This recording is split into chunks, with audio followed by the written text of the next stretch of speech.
Assalamualaikum warahmatullahi wabarakatuh. Kembali lagi di channel siaran cerita mistis.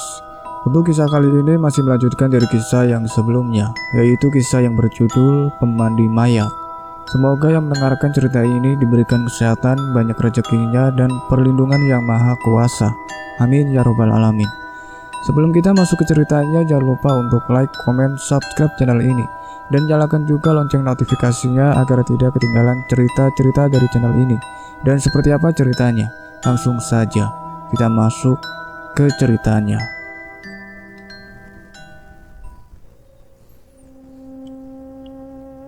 Sesampainya di TKP, polisi menyoroti sebuah tulisan yang mencolok. Ditulis menggunakan lipstik yang sepertinya milik korban. Semua tim langsung bekerja. Beberapa di antaranya menyiapkan handscoon agar sidik jari dari pelaku tidak hilang. Siapa saja kalian yang menemukan mayat ini dan membaca tulisan ini, aku mohon cepat tangkap aku. Sungguh aku tak bisa lagi mengontrol diriku sendiri yang selalu ingin terus membunuh. Safa memimpin langsung proses penyelidikan dan evakuasi di lokasi. Beruntung pimpinannya masih mempercayakan kasus baru ini kepadanya, dan Safa yang mendapat kepercayaan 2 kali. Di kasus ini dia berjanji pada dirinya sendiri untuk menuntaskan kasus ini sampai bersih. Safa bertekad tidak akan mengulangi kegagalannya lagi. Seperti kasus yang pertama dia tangani, kali ini dia harus benar-benar berhasil menuntaskan dan menangkap pelaku dan menjebloskannya ke penjara. Menurutmu, apa maksud tulisan ini? Ucap salah seorang anggota timnya. Seperti sebuah pesan putus asa. Dari mana ketua bisa menilainya bahwa tulisan ini adalah pesan putus asa? Gejala seperti ini biasanya hanya dimiliki oleh orang yang mengidap penyakit seperti psikopat, keinginan terus dan terus ingin membunuh. Padahal dalam hatinya menolak. Orang seperti ini memiliki 2 kepribadian, di mana di satu sisi dia seperti orang pada umumnya, bekerja mencari uang dan menafkahi keluarga. Kedua, sifat jahatnya yang sedang menguasai kejiwaannya secara total. Keinginan membunuh muncul secara mendadak dan tak bisa terkontrol. Menurut ketua, apakah ini semacam penyakit kejiwaan? Ya, bisa dibilang begitu. Kenapa penyakit ini bisa muncul? Biasanya ada trauma masa lalu yang dalam, sehingga dia tidak mampu menghilangkannya. Bisa juga akibat pengaruh lingkungan tempat dia dibesarkan. Masa lalu Gawan terbilang cukup tragis. Saat umur 6 tahun, ibunya meninggal dunia. Sampai usia 14 tahun dia hidup dan dirawat oleh ayahnya. Setelah sang ayah meninggal, dia pun diasuh oleh ibu tiri, istri kedua ayahnya. Bersama ibu tirinya, Gawan selalu terintimidasi oleh perilaku serta ucapan sang ibu tiri. Sampai usia 18 tahun, dia pun kerap mendapatkan hinaan, cacian, dan makian, serta pukulan yang bertubi-tubi.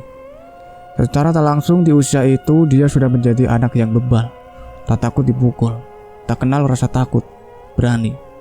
Akan tetapi di dalam kehidupan sehari-hari, Gawan termasuk anak yang pemalu, tidak percaya diri serta mudah berbohong. Manusia yang paling ditakuti adalah ibu tirinya, dan orang yang paling dibencinya juga ibu tirinya. Gawan kecil setiap harinya tak pernah luput dari pukulan serta penyiksaan oleh ibu tirinya. Sampai akhirnya sang ibu tiri mendapatkan suami baru, dan suaminya juga memperlakukan Gawan seperti ibu tirinya, sering menampar bahkan kerap memukulinya. Tanda-tanda jiwa psikopat dalam diri Gawan sudah mulai terlihat di usianya antara 10 sampai 12 tahun. Di mana Gawan pernah sempat berpikir untuk membunuh ibu tirinya itu dengan memukulkan palu di kepalanya. Beruntung, niatnya tidak sempat direalisasikan, meski di otaknya sudah ada rencana itu. Cara Gawan melampiaskan amarahnya, dia alihkan dengan cara menyiksa hewan tidak berdaya, seperti kucing dan kelinci.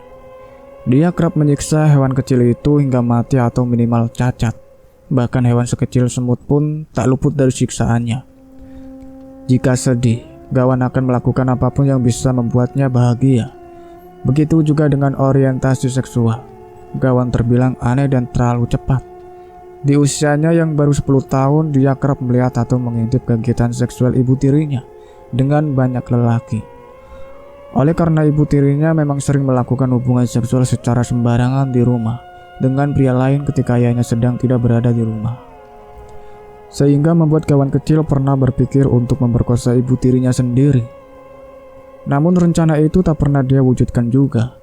Di usianya itu pula, Gawan mulai tertarik pada lawan jenisnya, bahkan berkhayal melakukan hubungan layaknya orang dewasa.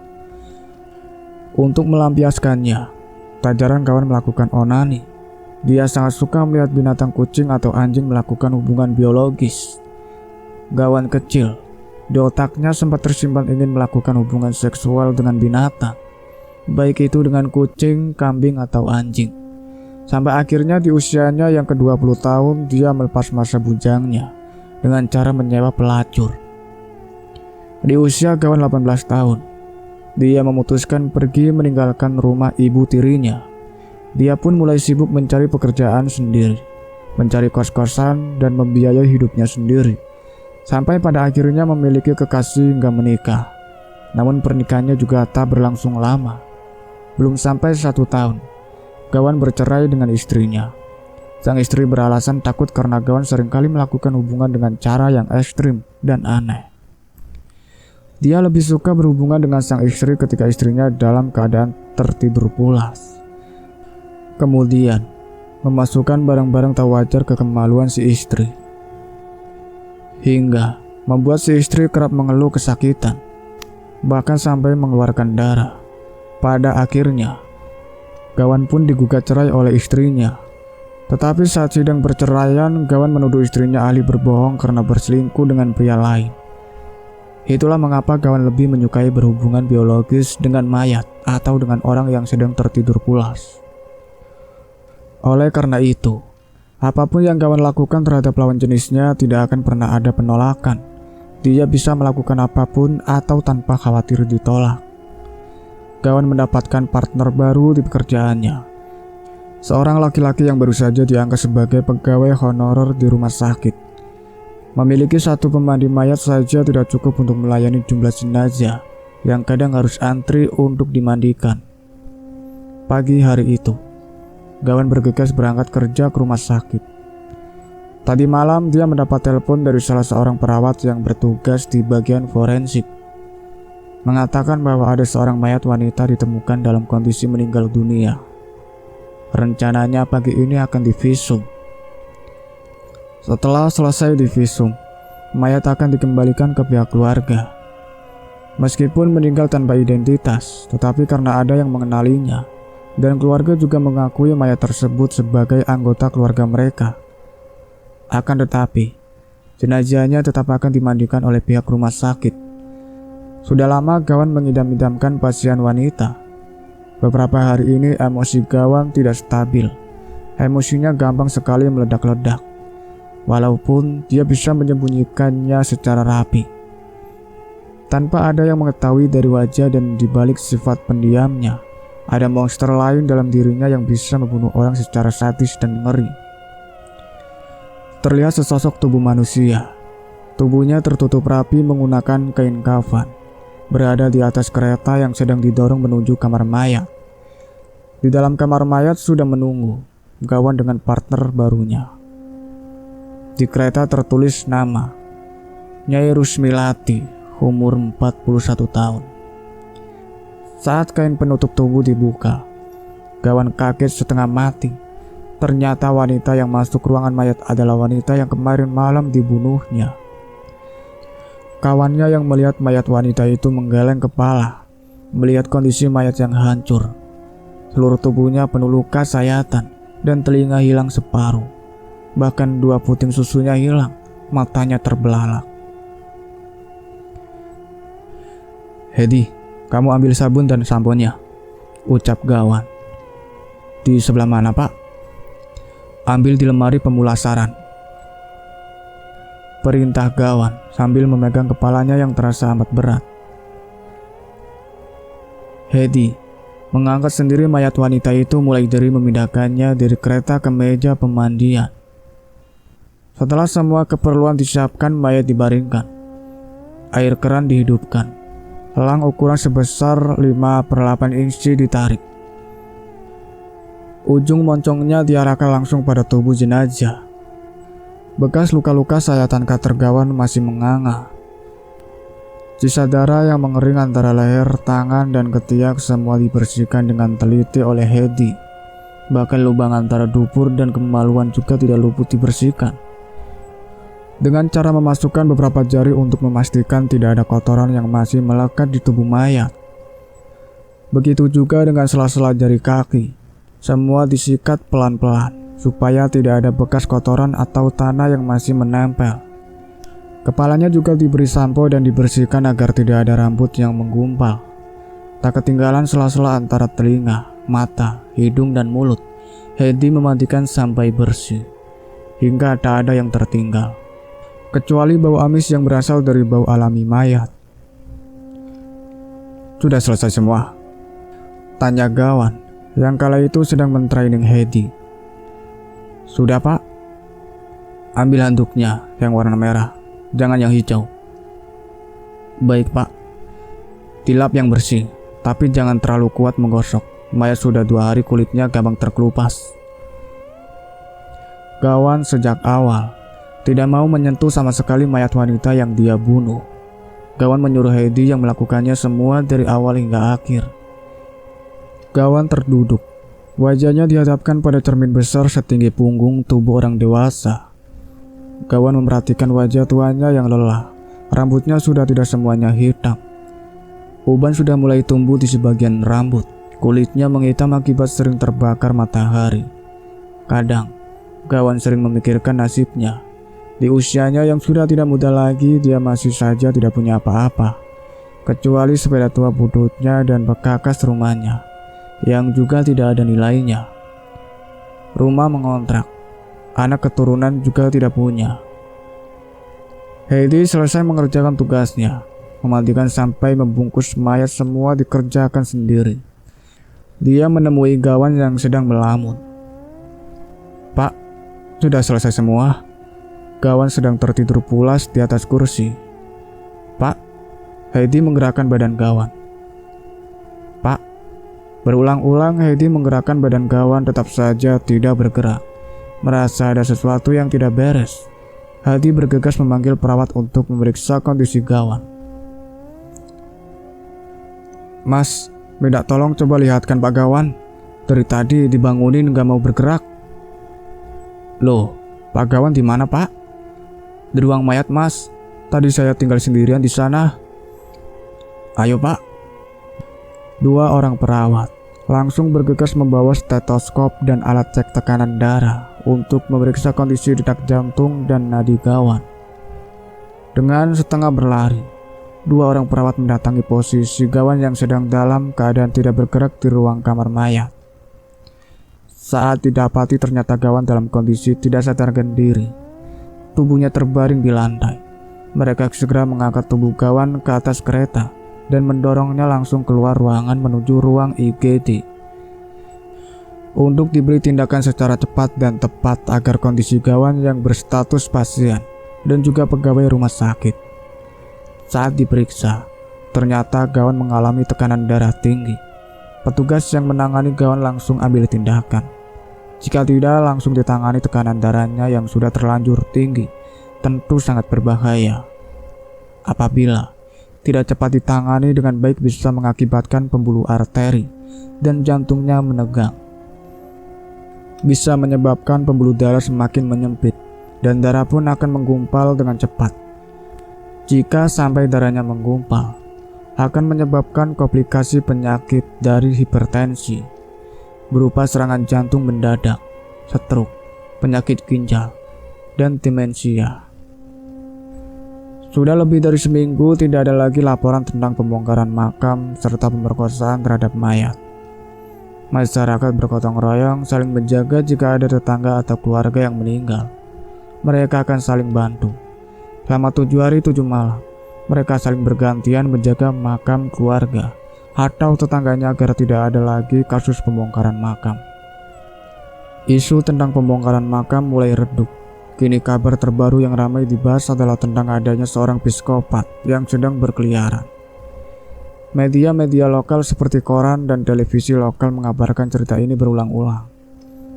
Para masyarakat dihimbau untuk menjaga putra-putri mereka lebih ketat lagi.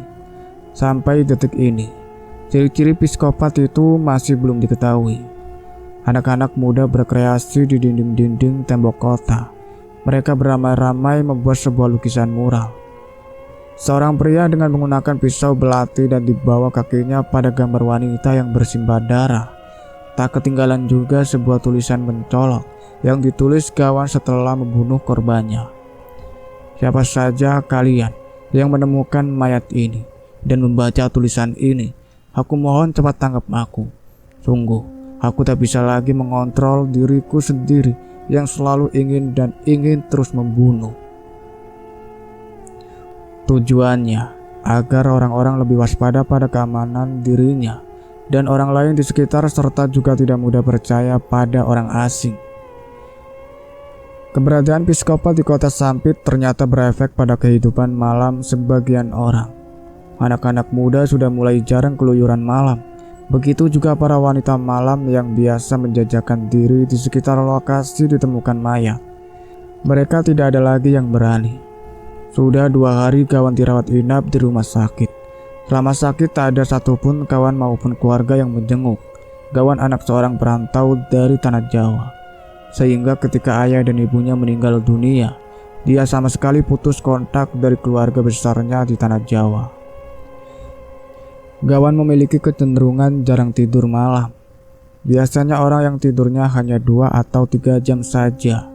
Pada malam hari akan mempengaruhi mood serta kesehatan pada tubuh. Minimal efek sakit kepala di hari berikutnya. Akan tetapi, itu tidak berlaku untuk seorang psikopat seperti Gawan. Walaupun tidurnya hanya 2 atau 3 jam saja, tetapi Gawan memiliki tidur yang berkualitas. 3 jam waktunya benar-benar lelap, bahkan menggerakkan badan pun tidak sama sekali. Apabila terbangun setelah tidur, Gawan lebih banyak waktu luangnya untuk melamun atau berkhayal. Keadaan otak kosong seperti inilah yang membuat seorang psikopat berimajinasi. 12 km dari kota Sampit, warga memergoki seseorang laki-laki sedang menggali makam. Laki-laki itu dikeroyok puluhan bahkan ratusan warga yang menggunakan senjata tajam. Malam itu desa menjadi gaduh. Bunyi pentungan bersahutan. Dengan cepat ratusan warga berkumpul ikut juga mengeroyok pelaku. "Tebas kepalanya!" teriak kawannya dan beberapa orang di sebelahnya. "Gak bisa ditebas. Aku sudah berulang kali mengenai badannya, tapi semuanya mental. Dia kebal." "Fokuskan, hantam kepalanya!" teriak yang lain menimpali. Seorang laki-laki berbadan besar menghantam kepala penjahat kuburan itu dengan sebilah kayu besar. Penjahat itu jatuh tersungkur. Melihat musuh terjatuh, salah satu orang yang memegang tombak yang menancapkan tombaknya di punggung si penjahat itu hingga patah jadi 2. Akan tetapi, aneh, si penjahat bukannya terluka akibat tusukan, justru dia malah bangun dan membalas tusukan itu. Ujung tombak persis menusuk lengan kiri bapak-bapak yang berbadan besar hingga tumbang ke tanah. Beberapa orang yang tahu si penjahat mempunyai ilmu kebal mulai mundur. Mereka yang berani tetap maju tanpa mengenal rasa takut, dan yang sadar batas kemampuan dirinya lebih memilih mundur. Jika tetap dilawan percuma saja. Senjata tajam apapun juga tidak menembus badannya. Si penjahat yang merasa sedikit kelimpungan berusaha melarikan diri ke tengah ilalang. Namun batang kayu besar yang dihantamkan seseorang ke kakinya membuatnya jatuh sempoyongan. Dengan kondisi sempoyongan, si penjahat berusaha berdiri. Akan tetapi tali besar seukuran telunjuk menarik lehernya hingga hampir saja membuatnya sulit bernafas. Kondisi penjahat kuburan mulai tak berdaya. Para lelaki yang lainnya mengambil kesempatan dengan memukul badannya dengan kayu berulang-ulang. Walaupun tidak berdarah satu tetes pun, tetapi penyerangan yang mereka lakukan tidak sampai di situ. Seorang pemuda dengan nekat melemparkan batu belas sebesar helm tepat di kepala bagian belakang tengkorak. Penjahat itu berteriak kesakitan. Dan kepala penjahat itu sama sekali tidak berdarah ataupun lecet sedikit pun. Hanya saja badannya mulai sempoyongan dan pusing. Sampai akhirnya, beberapa utas tali ditambahkan lagi melingkar di tubuhnya. Penjahat yang kebal itu pun tak berdaya. Dia tertangkap basah sedang melakukan aksinya. Dia pun dibawa diarak keliling oleh warga. Pada malam itu juga akan diserahkan ke kantor polisi. Para perempuan dan anak-anak ikut keluar rumah menyaksikan dan mengaraknya keliling kampung. Tertangkapnya pelaku kasus pembongkaran makam membuat pekerjaan polisi semakin mudah. Awalnya penyidik polisi yang mencoba menyelidiki kasus ini mengira pelaku pembongkaran mayat dan psikopat adalah orang yang sama. Namun ternyata orang yang berbeda. Kondisi mayat sudah dibongkar dari dalam makam. Kondisinya lumayan rusak dan mengerikan. Oleh karena ditemukan bercak sperma yang masih belum kering di bagian kemaluan. Beberapa dagingnya tersayat. Di beberapa bagian tubuh lainnya didapati banyak sekali luka bekas gigitan anjing. Rupanya saat mereka sibuk menangkap si penjahat, mayat justru dilupakan. Mayat bekas perkosaan dimutilasi itu tinggal begitu saja. Warga terlalu fokus menangkap si penjahat. Mayatnya yang ditinggal begitu saja mengundang beberapa ekor anjing liar datang dan memakan tubuh si mayat tanpa ada yang mengetahui. Penjahat yang mereka giring langsung diterima di kantor polisi yang terletak di kecamatan. Pelaku masih saja berusaha untuk melawan, meskipun kondisi tubuh dan tangan tetap diikat dalam kerangkeng sel. Kawan sudah diberi izin pulang ke rumah dan melanjutkan berobat jalan saja. Kondisinya masih kurang fit. Untuk sementara dia dilarang dulu untuk bekerja. Tubuhnya masih lemah.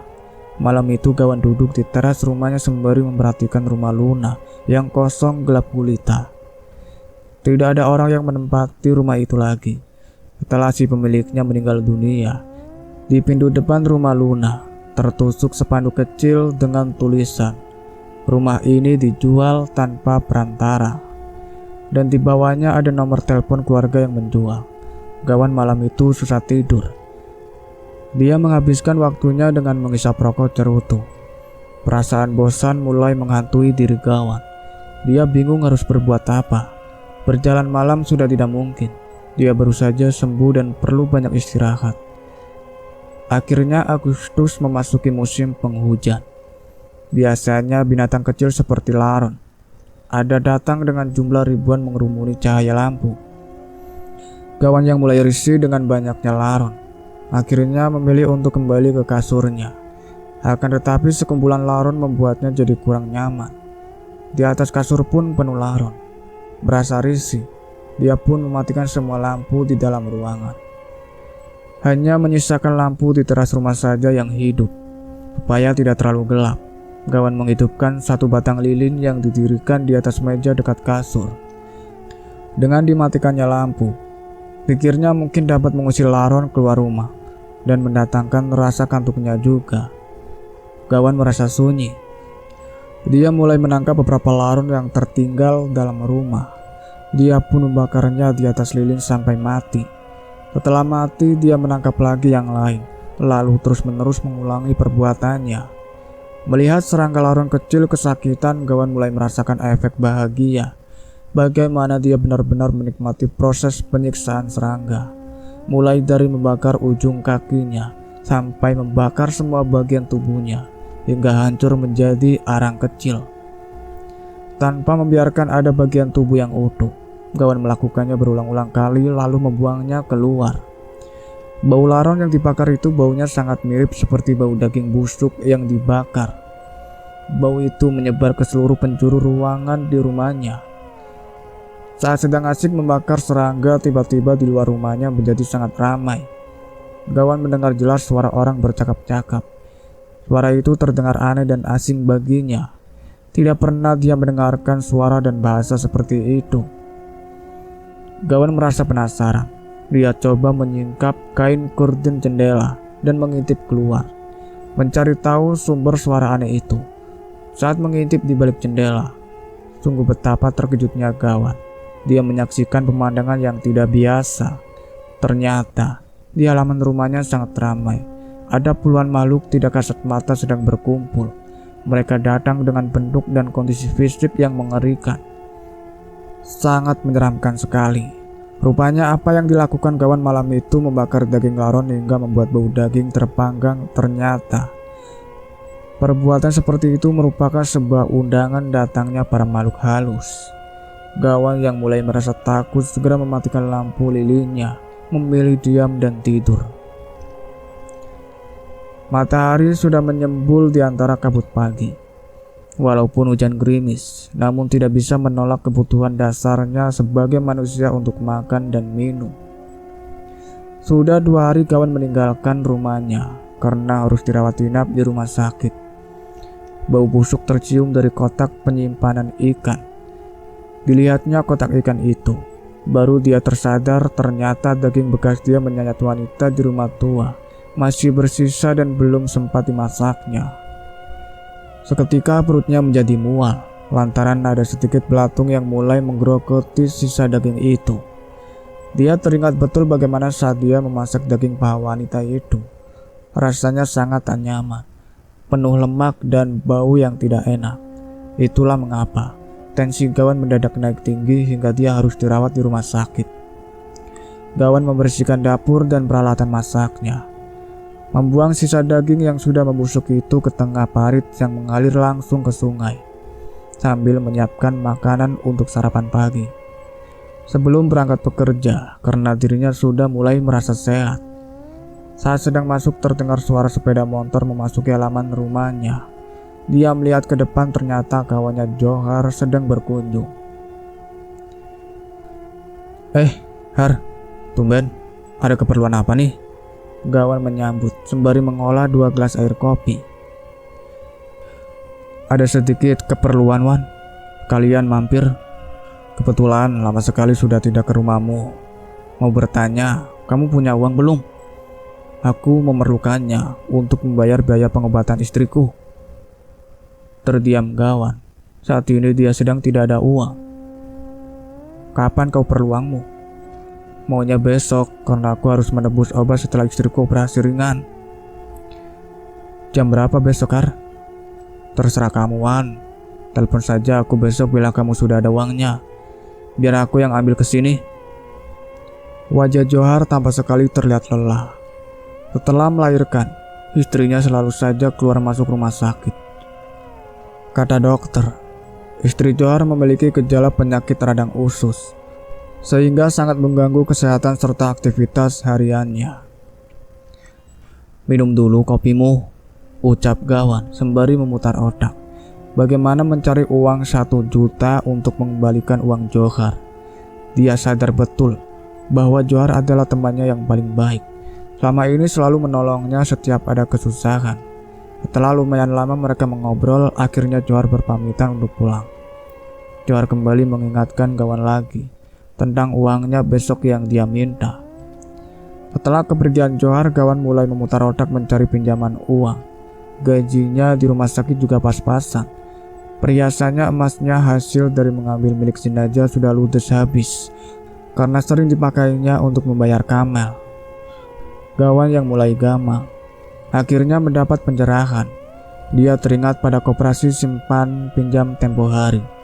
Orang koperasi pernah menawarkan pinjaman tanpa jaminan.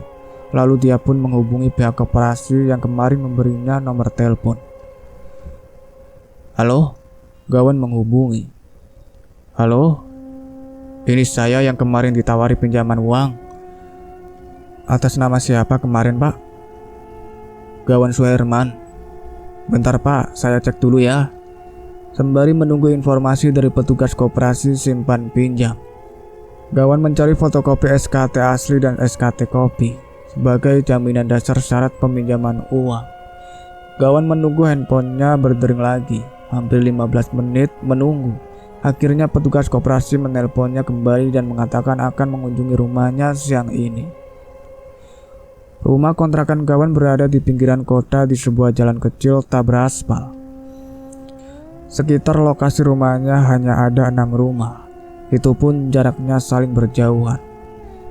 Itu karena jalan menuju rumahnya berada di jalan buntu. Jarang sekali orang yang lewat di depan rumahnya. Kecuali dahulu ketika Luna dan suaminya masih hidup, masih ada saja orang yang masuk sampai ke ujung jalan.